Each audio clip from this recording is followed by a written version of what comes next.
Okay, so let's move on. In a sense, railroads were both a way to foster transregional trade and economic prosperity within a state through jobs. This is actually a very important sentence because this is a very nice concluding sentence. It would have been nice if the student took the time to maybe possibly break the paragraph up a little bit, but in a way, this part is a very nice concluding sentence because it concludes the student's main point, but it also ties into the next point. So, as depicted in document 2 by a Qing dynasty official, so okay, this is the second evidence, likely to convince the government to industrialize and adopt new technologies, like the Japanese had, in their current economic state, being exploited by the Westerners through unequal treaties. Construction projects would promote jobs for the poor. As a government project, railroads also helped foster a sense of nationalism. Okay, so this is the important part.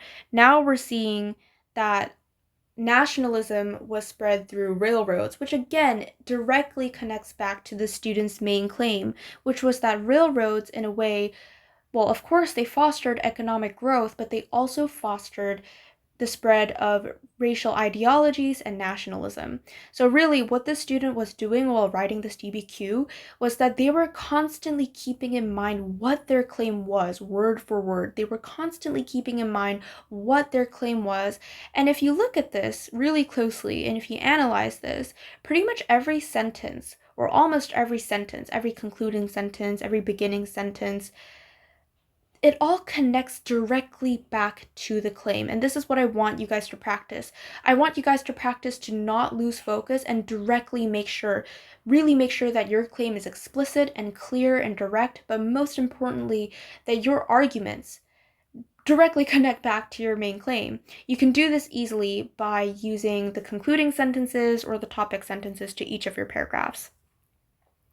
Anyways, so as shown in document 3, released by the Ottoman government, likely from the perspective of hope for economic gain and political reverence in a time where their global influence had been diminished by European technology, the railroad from Mecca to Medina, the two holy Muslim cities, would foster a sense of community across a Dar al-Islam and Muslim nation.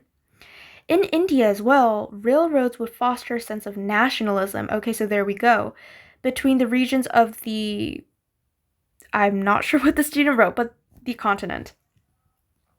Okay, so let's kind of take a minute to digest what happened, because there's a lot of facts that were thrown in there. But again, they're all very relevant facts.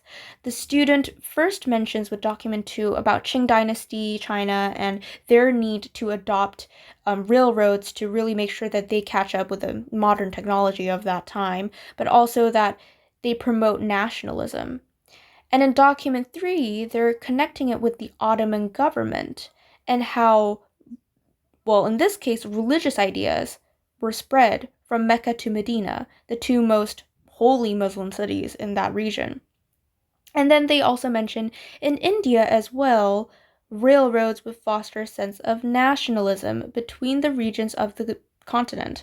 So this is really interesting because the student's tying in a lot of these things that fall under the category of their main claim all together. And again, they're connecting document 3 and document 2 together to prove their point. So you see how there's so many examples. The first example is the Qing dynasty example. The second is the Ottoman Empire.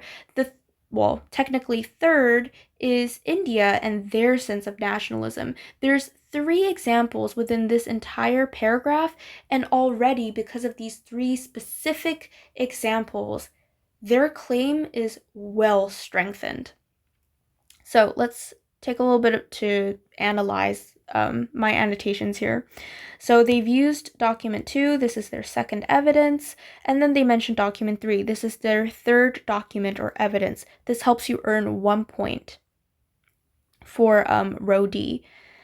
And for the 2021 guidelines, because this is the 2018 rubric, but just to make sure that this is clear, for the 2021 guidelines, you need 3 more documents to earn a full point for row C.